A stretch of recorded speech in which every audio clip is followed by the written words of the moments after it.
Hello everybody, and welcome to Psych 300 Descriptive Statistics. I am Dr. Longo, and I'm going to be your instructor this semester. And the purpose of this video, why I want you to watch this, is one, we're going to go over introductions, two, what the class is, kind of broadly, and how it fits in with your overall education. And then three, I'm going to flip the camera around and you're going to see me walking through the syllabus and going through Canvas so you know how we're going to be using each of those. This is important. And I know this might be a little bit longer than you want to watch, especially for a first video that's not content, but this class is a lot different than many other classes in the format especially, so it's important that you watch it and know what's going on. Alright, so first, introductions. Since you're not here, it's just me. So, I'm Dr. Longo, and I am our developmental psychologist, and I'm also one of our primary statisticians, easy for me to say. I got a bachelor's degree. I majored in psychology and religion at Wabash College. It's a small school in Indiana, about 850 students. So I do have experience in small liberal arts schools. It's the reason I wanted to teach at one. I got my master's and PhD at Virginia Tech in developmental psychology, and my primary area of interest is in the psychology of religion and spirituality, primarily in the measurement of those constructs. At a personal level, if you were to ever come by and talk to me, the thing you'll hear me talk about most are my girls, Abigail and Grace. Abigail is 1, Grace is 2.5, and yeah, they're pretty cool. All right, so now I want to take this opportunity, kind of part 2 of this, is to talk about why you're taking this class, but at a broader level. So only about 7% of the world have 4-year college degrees. And in the United States, many people think, well, most people have college degrees. Only about 1/3 of people in the United States, actually less than 1/3, have college degrees. So what is the purpose of being in college? I mean, that's what you're here doing, right? Well, a lot of you would probably say it's so you can get a job or a better job, well-paying job. But what is it that being in college does to help you get there? Sure, it's a piece of paper that says you have achieved something, but it's what you've achieved that's important, right? That's why you get the degree. So, there are many different ways you can become educated. There's many different ways classes try to do that. So, the one example, classes could primarily be based in kind of factual knowledge, meaning you memorize a bunch of facts about things. So a lot of the time in introductory classes, dates, important figures, the basis of some theories, you might just need to memorize those. You can become educated in that way. Other classes, it might be more applied, where you're trying to create something or achieve something, have something concrete at the end of the class that you can kind of take away. Another way could be, maybe it could revolve around kind of other people, meaning like a lot of times in counseling or social work, clinical psychology classes, it would be really important if you want to become someone who's going to be talking to other people to practice that, right? You wouldn't want to go to a psychologist who had never counseled someone before. And there's a bunch of other ways that we could talk about education as well and kind of what it does for us and how it's doing that. And it's really hard for a class to do even one of those well, much less all of those. So what I have done this semester is I've tried to figure out what is my vision for what would be good for you to get from this class. There are many different majors that are required to take this class. So psychology, speech pathology, kinesiology, there's a bunch of social workers. There's a lot of people required to take the class. And there's a reason. It's not just me saying you need to take my class. These are your faculty in those areas. So what I have tried to do is figure out a way that this class can be kind of useful for everyone. There's going to be a lot of examples. Maybe they lean more heavily psychology because that's me. But really what we're going to be doing this semester and we're going to get to this towards the end of you viewing me. We're going to be learning about the basics of the math. That's across disciplines. Learning SPSS. That's across disciplines. And we're going to be kind of trying to see more about the complexities of science, which is across classes. So hopefully what I'm going to be able to do is get you some kind of facts, some understanding of the math, get you a concrete skill in SPSS, and kind of put learning in context. That's at least my goal. All right, so now I want to also give some kind of practical applications of this knowledge, why it is important for you even outside of your discipline, but just as a human being to know what is in this class. So let's say that first example, in one place, in 1 year, the average income went up $1,500. So average income went up $1,500 to 44,000 plus. So up 1,500 to 44,000. And another place, the median income went up from went up $820 to $28,000. So one place it went up $1,500 on average to an average of $44,000, and another one, the median income went up $820 to $28,000. Which one of those is better if you had to pick one place? Well, it turns out they're the same. That is, both of those statistics come from the governmental data about average and median incomes in the United States in the year 2014. It turns out there's different ways to measure, in this case these are technically called measures of central tendency. There are different things that try to describe data in similar ways, but they're going to give you different numbers. And so you'll often hear politicians talking about, well, average income went up, median income went down. And turns out a lot of the time, both of those can be right. They can just look for one little time, one little detail where that was the case, and try to make it sound more important. So it's important for you as a consumer to know, what does it mean exactly? What does it mean and what does it not mean? Let me give you another example. So a headline from a BBC article said, terror deaths in Western Europe are at the highest rates since 2004. Sounds kind of scary. But as a famous psychologist pointed out, the same headline could have read, terror deaths are down since 2004. That actually is the same thing. So if 2004 they were at their height, and we are approaching that height, that means they're highest since 2004. But it also means that they are not quite surpassed 2004, right? Otherwise they would have said that. So you could have one news article saying terror deaths are at their highest since 2004 and maybe get scared because of that.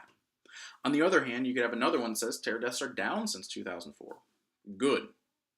Well, it's important to understand the context of how these numbers get put together to see what you really should be feeling. Should you be scared, or should you be feeling pretty good about the state of the world? A lot of people don't really understand the world is actually the most peaceful it's ever been. And final example, the lottery. So many people like to play the lottery. And depending on the game, the odds of winning the lottery, like a big jackpot, the Mega Millions or whatever those things are called, is anywhere from 1 in 100 million to 1 in 300 million. Not a very good chance, right? But a lot of people do it, and a lot of people are genuinely optimistic. Think, ooh, I should check this out. Let me see if I won. And if you've done that, cool. But mathematically, what's going on? What are the statistics behind it? Well, here are some things that you are more likely to have happen than win the lottery. First, to be wrongly convicted in court. Depending on the estimates you look at, somewhere around 1 in 4,000 people will be wrongly convicted in court, whereas it's 1 in 100 million for the lottery. That's a pretty big difference, right? So we would not think we have any chance of getting wrongly convicted in court. That's just something that would not happen. But it is much more likely to happen than winning the lottery. What else? How about dying in a car crash? About 1 in 18,000 people will die in a car crash in a given year.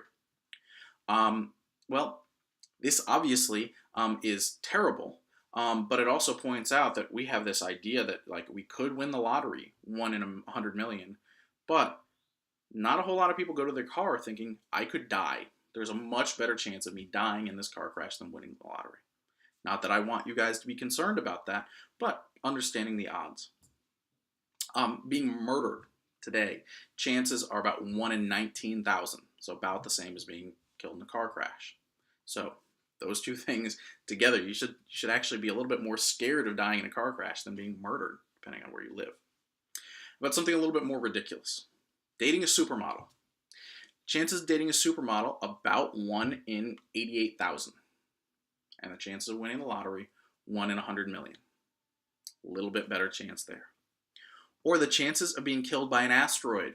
That can't possibly happen very often.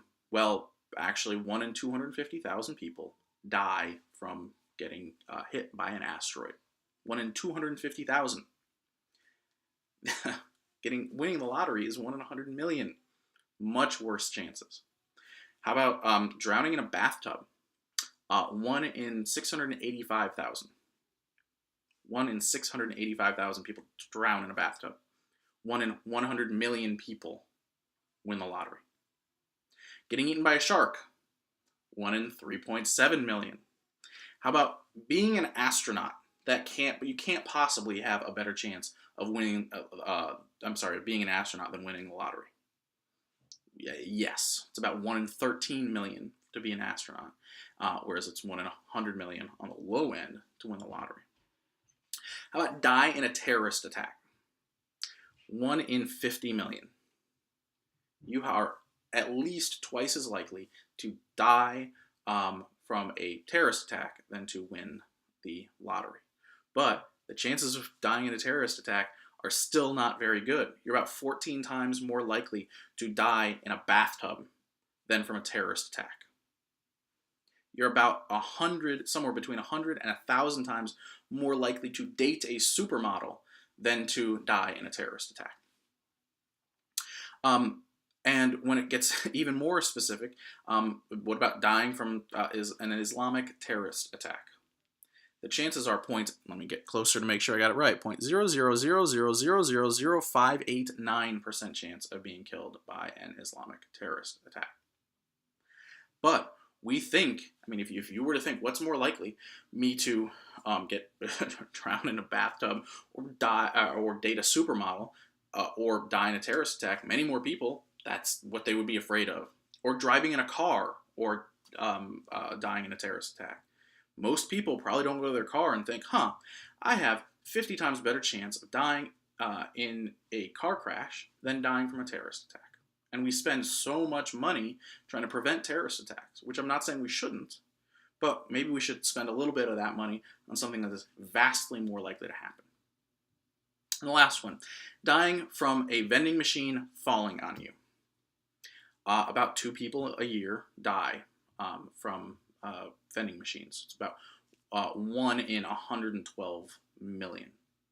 You have roughly the same chance of dying from a vending machine falling on you as you do winning the lottery. And that's even on the kind of generous end for the lottery. So it's important for us to understand these things. It's important for us to understand chances and statistics, because if we're making policy that's spending hundreds and hundreds of millions of dollars on something, it's going to save 1 or 2 lives a year, that could be worth it. But maybe it would be better to spend hundreds and hundreds of millions of dollars on things that are going to save tons of people. Food for thought. Okay, so now let's get back to this class at a more kind of micro level. There are really 3 purposes of this class. The first one is to get a better understanding of the math behind statistics. The second is to learn how to use the statistical program SPSS. And the final one is to understand or get a better understanding, a better appreciation of the difficulties in science. So the first one, We are going to be, most of what you will be doing, 60% of your class grade, is actually going to be based around exams that's going to look at how well you can do the math behind the statistics, and importantly, the theory behind it as well. The theory is that I can get you to do the math. That's not a problem. Even those of you who are saying, oh, I'm math phobic, I'll get you to do the math. The theory is the hard part. Why are we doing the statistics in these ways? That's what you're going to have to spend a lot of your time studying, more than you will think right now. But yeah, you are in this class for a reason. You might not think, oh, I want to learn how to run a t-test by hand. Well, you're here for a reason. Okay, number 2, learn the statistical program SPSS. SPSS looks fairly similar to Excel. It is maybe not the best statistical program there is, but it is fairly ubiquitous. It's across every college campus, so you're going to learn how to use that. You're going to have to come in. There's computers with SPSS on campus. You're going to have to get there and run through that. And then finally, understanding the difficulties, appreciating them. This is going to take a little bit of time.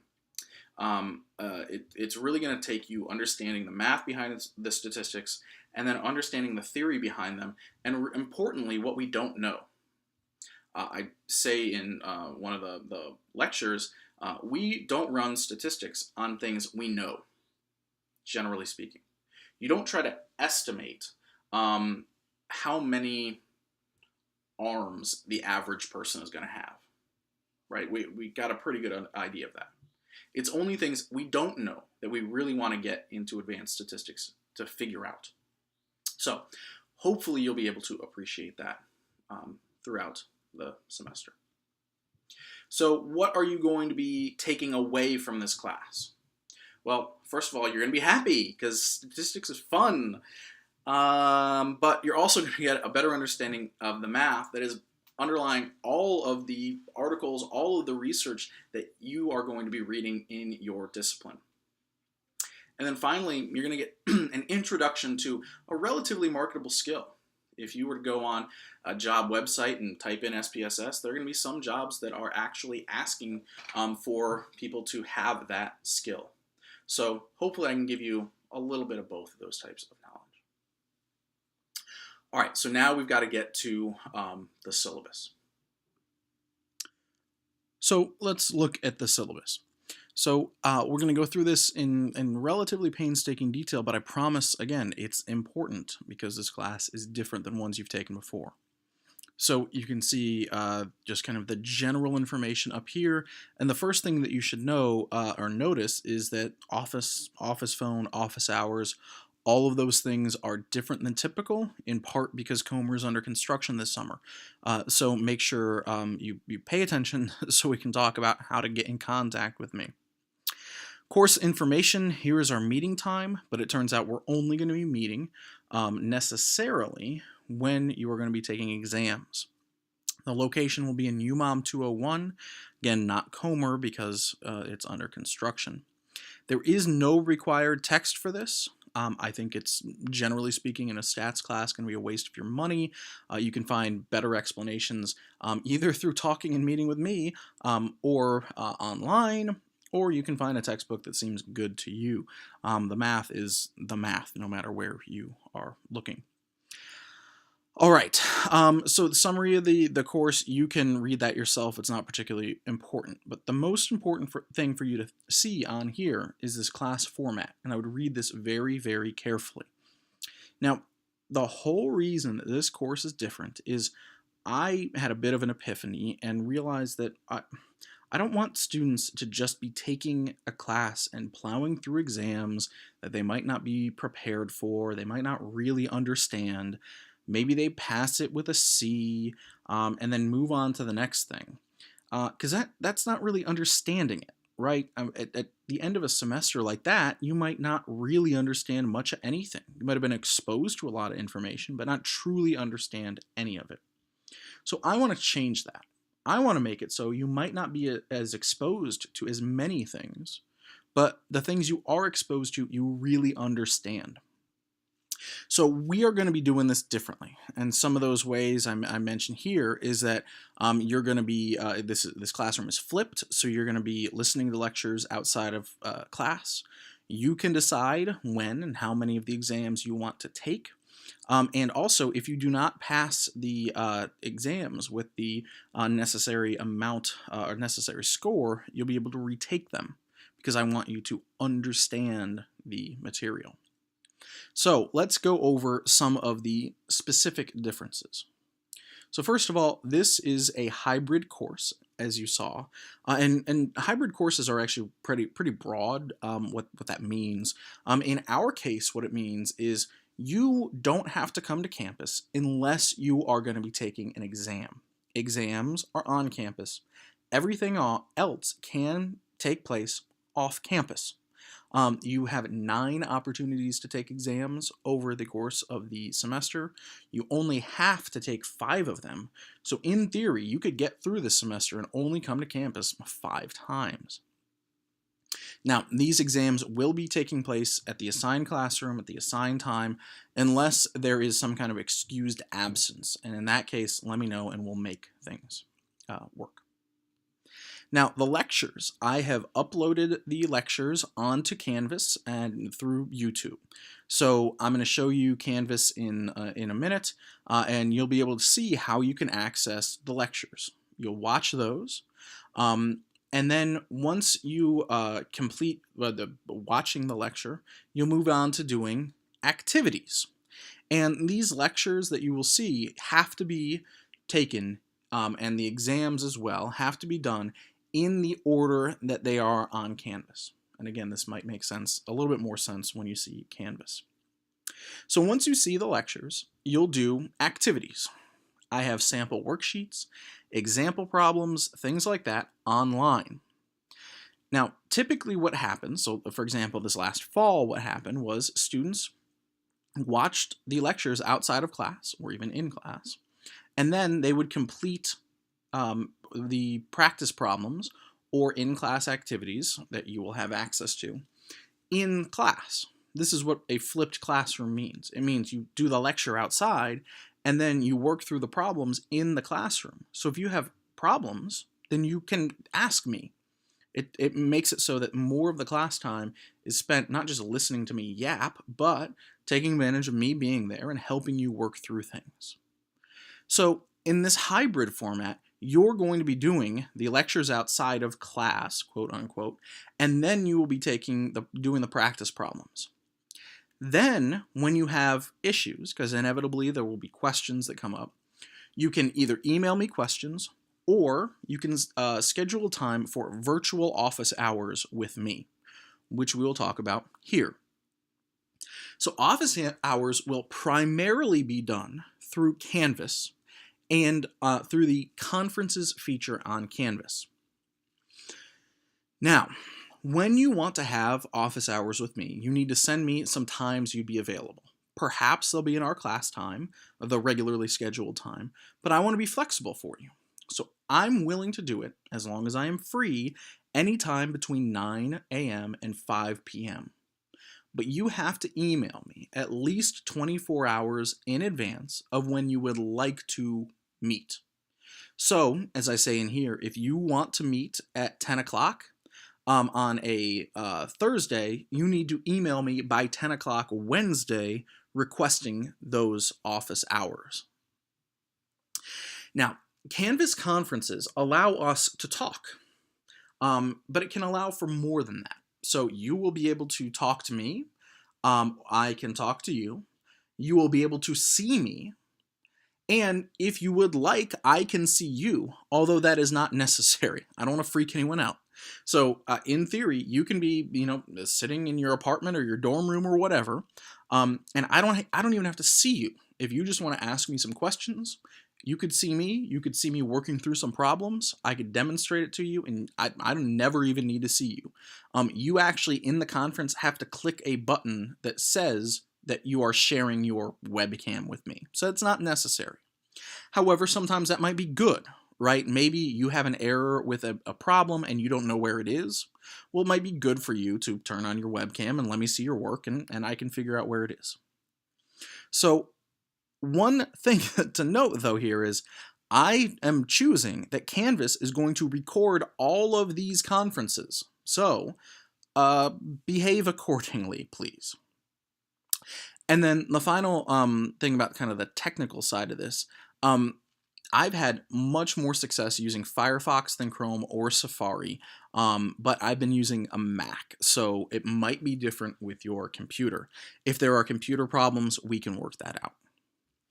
Also, please don't miss these appointments. Like I said, even if it's 9 in the morning, I'm willing to have them.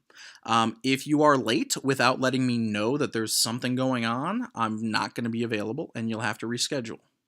And if you miss 2 consecutive or 3 total office hours appointments, I'm not going to schedule them with you. Instead, you'll just have to send me an email and we can work out problems that way. So, in general, like I said, this is a pretty self-guided course. So you'll watch the videos, work through the problems. If you have issues, then make appointments with me. We can meet, we can talk. And one thing I didn't actually put in here, but I am willing to do in case you're curious, is if for some reason the video conferences aren't working and we really need to work in person, we're having that big a problem, we can do that as well.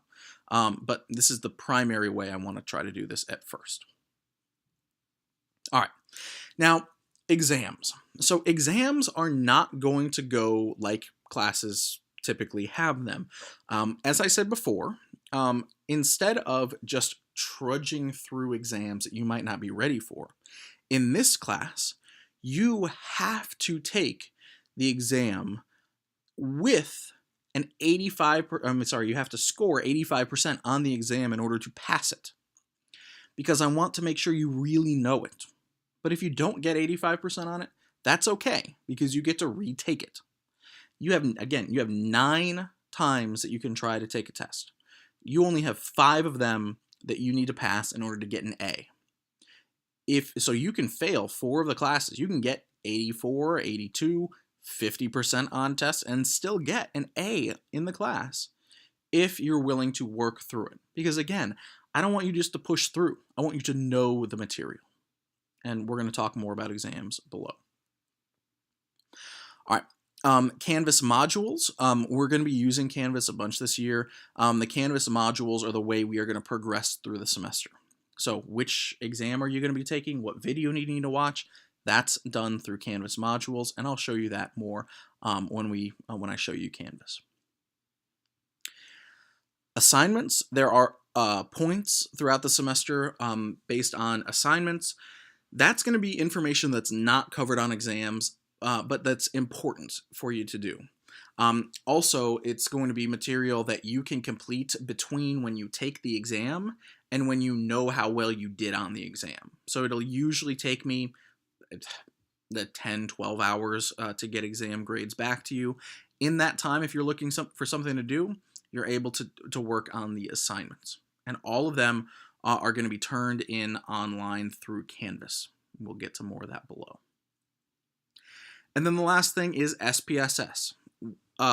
One big part of this class is that I want you to learn how to use at least the basics of the statistical program SPSS. Now, SPSS is not the best statistics program there is, but it's ubiquitous, so you should get to know it. I'm going to post lectures showing you how to use the program. I'm literally going to be pointing and clicking through the program, and you can see how that is. And one of the great things about videos is you can rewind them if you need to see what I did again. So you'll watch them, and then you'll have assignments that require you to demonstrate that you know how to use it. Now, computers with SPSS can be found in the UMOM computer lab and in computers in the basement of the library. If there are issues with finding a computer with SPSS, let me know. There are also computers with SPSS on a ton of different college campuses, so you might even be able to use it elsewhere. But doing it on UM's campus is going to be the primary way I think will work for you. Please also do not buy SPSS. SPSS costs a ton of money. So before you go off and try to buy even the student version of it, talk to me and we'll figure something out. All right. Grading scale, same as always. Course communication. This is big. If you want to contact me, you can contact me at glongo@montevallo.edu only. Do not email glongo@forum.montevallo.edu, and do not email me through Canvas. This is the one and only one way to get a hold of me via email. If you send me an email to these other two ways, it's gone. It's disappeared. You're sending it into a void that will never be heard from again. So send it to this email address. All right. Additionally, the office hours, because this is almost fully online, not going to have typical office hours, but I will be checking my email regularly 9 to 5. So if you send me an email in that time frame, I should most of the time be able to get back to you fairly quickly. Now, there will be things from time to time, taking my kids somewhere, whatever, where it might be a half an hour before I can get back to you. But I will get back to you, I promise, within that day and as soon as I can. Now, if you email me between 5 and 10 p.m., I will get back to you. But it might not be as on the spot. So I'll get back to you if you email me before 10. Otherwise, after 10, I'll get back to you on the next day. I really, really want to be flexible in this communication. If there are issues with this, please let me know. And then the last thing is, usually my official office is in Comer in the psychology area, but again, there's been construction. I'm going to be in UMOM when I'm on campus, but I'm unsure what room I'm going to be on what day. So if you need me, you can talk to Miss Brady in the UMOM office. She's our administrative assistant, and even if she doesn't know where I am, she will be able to find where I am, so let me know. That also means that I don't have my office phone number. So if you need anything, please email me first. And then if you absolutely can't wait for an email, you can call the UMOM office. Miss Brady will be there most of the time, and then she can get a hold of me. All right. So attendance, just want to be clear, attendance is not required. You shouldn't even be showing up to campus most of the days except for the exams. All right, grades and some more details about the different types of assignments. So assignments, the smaller assignments, 15%, each of them are weighted equally. SPSS is 25%, weighted equally. And then the exams are 60% of your total grade. So exams will be about a 50-50 split of both hand calculations and short answer questions. Now, I guarantee that I can get you through the math. Many people are scared of the math, so they over-prepare on that and fail to study adequately for the theoretical part of this. But the theory is super important. The difference to me, personally, between statistics and a math class, and statistics specifically in a psychology course, is that we do math that has a purpose, that has theory to it. I don't understand the theory and the purpose of a lot of the math in math classes. Not that it's not there, but it's just not my thing. The difference is, for me, you've got to have the theory to understand how it makes any sense to be doing this in a psychology class or a class for social workers or speech pathologists, kinesiology, anything like that. Okay, so the thing that is going to be the biggest problem for people is this passing exams with 85% or more. So if you take an exam and you get an 84% on it, you will not pass that exam. But again, you get 9 times to try to pass an exam, and you only have to pass 5 of them to guarantee yourself an A. So it's okay if you don't pass an exam. I don't think it is very, very likely that nobody in this class will actually pass all 5 of the exams their first time. It's tough. So don't think of it as failing an exam. It's just you didn't pass it, and you'll get another chance at it. Additionally, your exam grade, the 60%, is not calculated by your scores on the exams.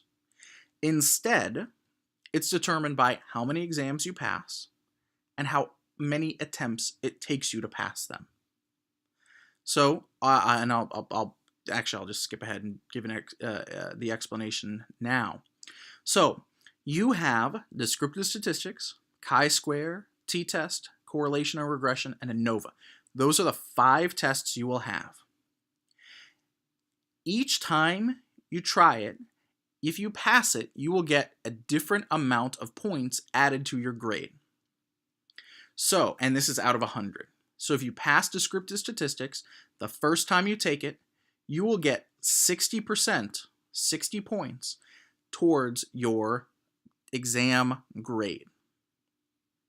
From there, you'll move to your second exam, the chi-square exam. Depending on when you pass it, you will add a certain number of points to the 60 points. So if you pass descriptive statistics the first time and pass chi-square the first time, you'll get a 70. If you then pass t-test the first time, 80 points. Correlation and regression the first time, 90. ANOVA the first time, 100. So you add up however many points you get based on how many attempts you've made. So, for example, if you passed the descriptive statistics exam the second time you took it, the chi-square exam the first time, t-test the second time, and correlation and regression the third time, you would end up with 83 points out of 100. So 83% on your exam grade. Notice that's without even taking the ANOVA. Even if you didn't take the ANOVA exam, you would still get that.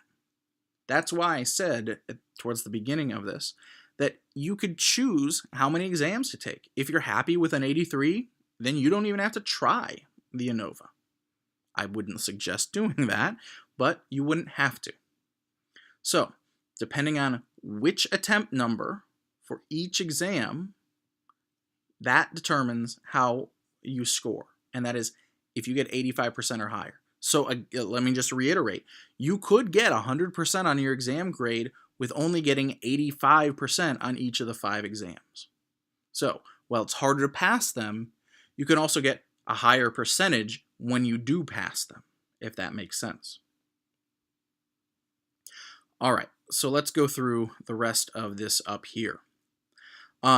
As I said, you can stop taking exams at any point. Wouldn't suggest it, but you can do it. You can also retake exams at some point, and you can try them, when you're ready for them, or get an extra shot at one that is particularly difficult. I mentioned previously you had 9 attempts. One of those attempts is the final exam period. So if you've already passed the first 5 tests, if you do them in the first 5 times, you don't have to come to class the rest of the semester. All right, and I mentioned this as well. You can fail 4 exams and still get 100% on the exam portion. And because of this, your exam grade on Canvas is not accurate until the end of the semester. So do not look at Canvas as an accurate way to calculate where you are at this point, at any point in the semester. All right, and then the last thing to notice about this is that as you go on into the more difficult exams, the more attempts you get to get a good grade. What do I mean by that? Well, for the first exam, if you don't pass it the first time, you lose 5 points between the first and the second time. For the second exam, it goes from 10 points to 8 points for the second. For t-test, it goes from 10 points to 9 for the second. Correlation and regression, you get two times to try to take it and pass it and still get 100%. And for ANOVA, it doesn't matter if it takes you 3 times. You still will get 100% on that portion because it's harder. I want to try to be fair about this. This is complicated. This is different. I know that. So if you have any questions, please let me know. I actually think most of the Canvas conferences we're going to be doing, most of the office hours, will probably be about the format of this class as opposed to the content. All right, and I went through these examples already. The exam periods I have listed here. I also have them on the bottom of the syllabus. Okay, second part of this, the assignments. As I said, you will be doing assignments periodically throughout the semester. All of them are going to have some kind of math to it, but it's also going to have conceptual aspects to it. All of these are going to be turned in online through Canvas. And that includes things that you do by hand. Some of these are going to have hand calculations or graphs you have to do. So, in order to make sure this works, this is super important. You have to take a picture of your work and put that picture in a Word document in some way.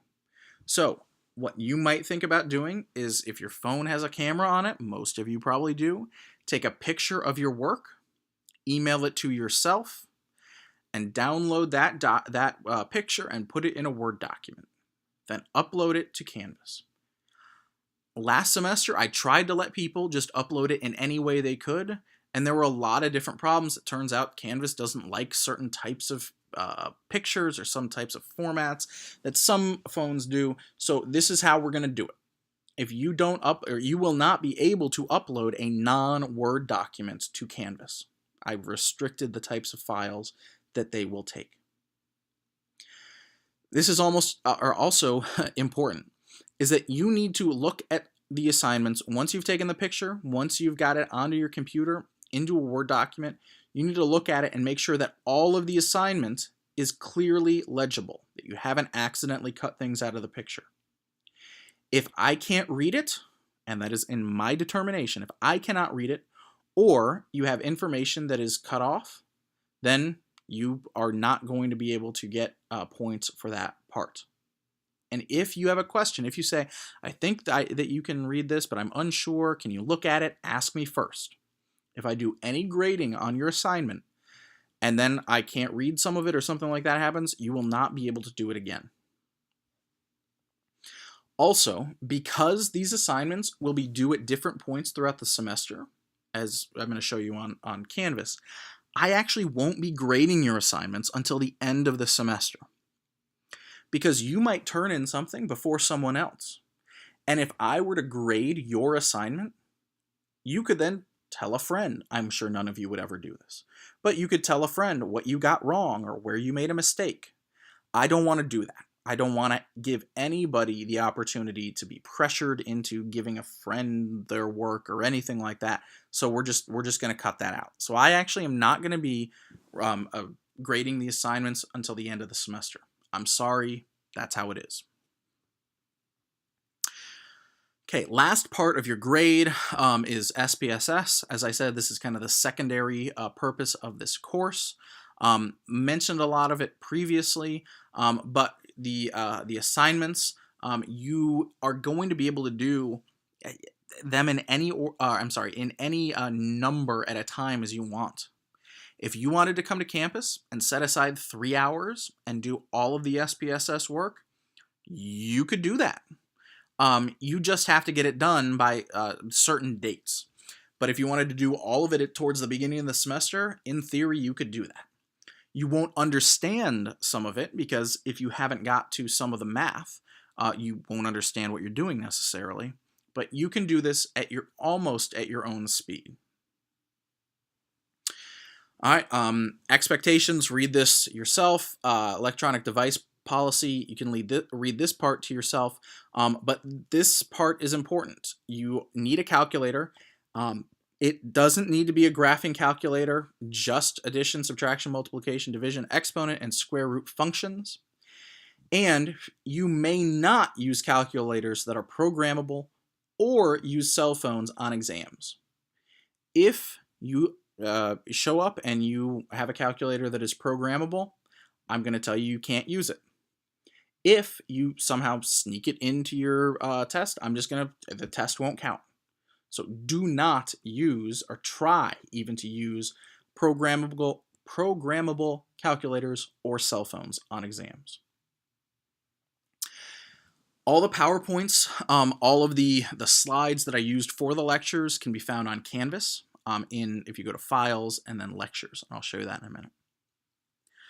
Late work generally won't happen in this class because so much of it is at your pace, but it's 25% off per day, and that includes if you are 10 minutes late turning it in, that counts as 25% off. So the first 24 hours, 25, and on and on.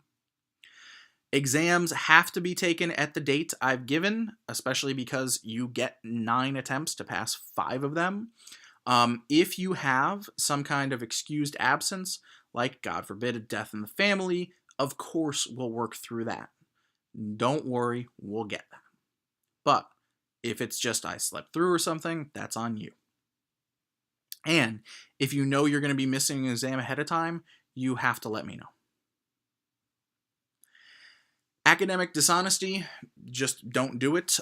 Plagiarism isn't a big problem in this class. Really, it's just cheating. But we do tests in class. That shouldn't be a problem. And then the work outside of class, as long as you are turning in your own work, I'm fine if you guys work together, like on kind of studying or something like that. But whatever your work is that you turn in should be 100% your own. ADA statement, if you have any kind of disability, need anything, let me know. We'll work things out. Then, course schedule, it's on Canvas, but here it is as well. Exam periods, we have a syllabus quiz that is going to be due. As you can see, lots of exam periods. You also have some times that the SPSS work is going to be due. That's to help you guys along in the semester. But other than that, not a whole lot. So let's now take a look at Canvas. So when you look at Canvas, when you get to our page, the home page is actually our modules. It's the same thing, or very similar, to what you'd see if you clicked on modules. So modules work in that you will progress through these different modules. So this is the introduction, this is descriptive statistics, chi-square, etc., etc. You will work through them in the order that is on here. So the first thing you're going to want to do is click on the welcome, and it turns out this video is on welcome, so you already got that. But then you will take the syllabus quiz. Syllabus quiz is open quiz, and it has a password on it to make sure that you are actually wanting to take it. I don't want to deal with anybody saying, oh, I accidentally hit the take the quiz. Yeah, but it's open syllabus. Honestly, the purpose of this is to make sure that if you guys come to me with a question that's on the syllabus and you say, I didn't know this, I can point to the quiz and say, yes, you at least acknowledge that you did. Now, once you complete the quiz, you can move on and hit next. And that will bring you to the first lecture. This is the basic math review. This you can then click on, and you can, assuming it loads, you can watch. And first topic. Unfortunately for you, you're going to hear a lot of my voice this semester. And part of the reason we do this. Now, this is actually by far the longest lecture. It goes through things, in really kind of basic ways. So adding positives and negative numbers. For those of you who are particularly good at math and have had a lot of experience, you might not need this one as much. For those of you who are math phobic, you might want to take a look at this. But I would suggest everybody watch this. Then you also get the basic math review PDF file if you want to download and watch that. And this will be how you watch lectures, just like this. And of course, you can click and watch it on YouTube, etc. Then once you've watched this, you'll click Next. And that will bring us to I don't know why the lecture isn't on here. It will be up shortly. It will bring you to the next module for you to watch. And if we go back to modules, you'll be able to see where you've gone. Well, so far, you've made it through here. Well, if you then click on descriptive statistics, you can see the lecture. You are also going to be able to see examples of standard deviation. So this is me going through, so now let's work through by hand, and you'll actually be able to see me at some point in time so 3 writing. plus 6 plus 7 plus 1 plus 10 is equal to 27. You can actually see me doing a couple of the examples for you if you want to walk through them. And then there is the PDF. Once you've done that, well, you're going to be ready to take the exam. So you are going to be doing this in class. And this is the first exam everyone is going to take. You cannot take chi-square or NOVA or anything if you don't take and pass this exam with 85%. So if we go back to modules again, we can see, well, now you've completed descriptive statistics. You've watched that. So you're good. So now you are able to click on, excuse me, let me go back real quick. You're able to click on normal curve. You can watch chi-square. You can go through that now because you have done that. Right now, you can't click on the chi-square exam because you have not yet watched chi-square. Chi-square is in 3 parts, but I give you more examples here. So we will just be working, going next and next, kind of all semester, going through each exam and each topic in turn. And you'll do that all the way through, hopefully through a NOVA. Now, the other part that you can see here is SPSS. What do they look like? They're very, very similar. You have here your descriptive statistics lecture, and I'm going to go through in SPSS precisely how to do all of these things. I'm going to take you through what the output means, what to click on, things like that. And then you'll have your assignment down here. And you'll have to upload that, do it yourself. And you'll be able to do that for each of these sections of t-test. So that's generally how modules work. That is largely how it is. And you can pretty much work through this in the order you want. If you want to work through all of SPSS, you could be done within the first day of the semester, honestly, if you want to get done with that. You're going to be working through each of these parts.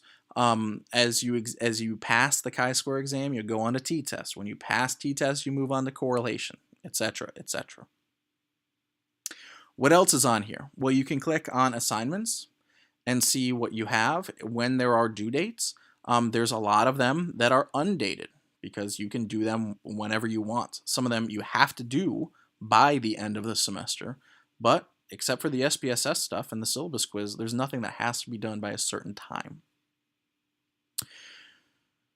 You can click on grades to see grades when they are due, and it'll give you an estimate of your grade once you have stuff that has been graded, but again, that's not going to be right, so don't look at that. Pages will give you a way that you are able to see additional information. I'm sorry, I clicked on one that you have not got to yet, or I haven't got to in this case. But you can go back, and this is just the same as we saw through modules. Files, if you click on that, this has the assignments in it. It has in-class work that you will work through once you've looked at the lectures. It has the PDF for lectures. It has practice problems. And let me just show you, for example, practice problems you can download or you can just look at. And I go through in painstaking detail how to do these problems, assuming it's going to load. So you have 3 different ones for correlation. I give you the work there and work through it slowly, piece by piece. Another example. Look at this. I go step by step by step by step so you can see how it is done. And I give that for you for all of the data sets in all of these. And that's how all of these are. So if you have questions, this is a good place to turn to as well. And then SPSS, this gives you the data we're going to use. It's the PDFs. It gives you kind of all of the things that you need for the SPSS portion of the class. Syllabus is just the syllabus, so you've already got that. The quizzes, there's only one quiz. It's the syllabus quiz. Got to get it done by June 2nd at 5 p.m. Then modules, and the last thing is conferences. And it turns out right now, conferences, I can't, for some reason, faculty cannot show students this in student view. But it's going to be when you guys click on there, you'll see that right now we don't have any conferences scheduled, but we will be able to schedule a conference, and you'll be able to click on conferences, and you'll see one that you can join, and you can pop in and see me. So if we wanted to do a conference, I would make a new conference. I would probably name it conference on whatever the date is. So it's 5/18 right now for me. Who knows how long it is. I'm going to record all the conferences, and then I can invite specific class members in there, or I can invite everyone. I'm going to, for now, not do anything, and then I will start the conference. It's going to take a little while to load, but once it does, you'll be able to see several of the buttons. You're going to see the test on how it will work if you want to join by either listening only or microphone. I'm just going to hit cancel for now. You will see my name, and then your name will pop up here. It'll say what type of media we are using. If you want to do a webcam, you have to click there. If you want to listen, you have to do that. I can even share my screen with you if we want to do that. I can draw things, and we can even chat if you don't want to talk for whatever the reason. So this is going to be pretty useful for us. All right, so I think in general, we're at a pretty good place. If you have any questions about this, please feel free to email me.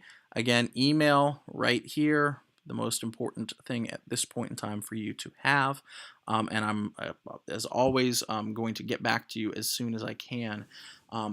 Otherwise, I hope this sounds good. I hope you are interested in taking kind of this challenge on, but I promise I did this last semester, this kind of flipped classroom, and it took a little bit of time for people to get a hold of it, but once they did, they seemed to really like it. So let's hope for the best, and let me know if you have any questions.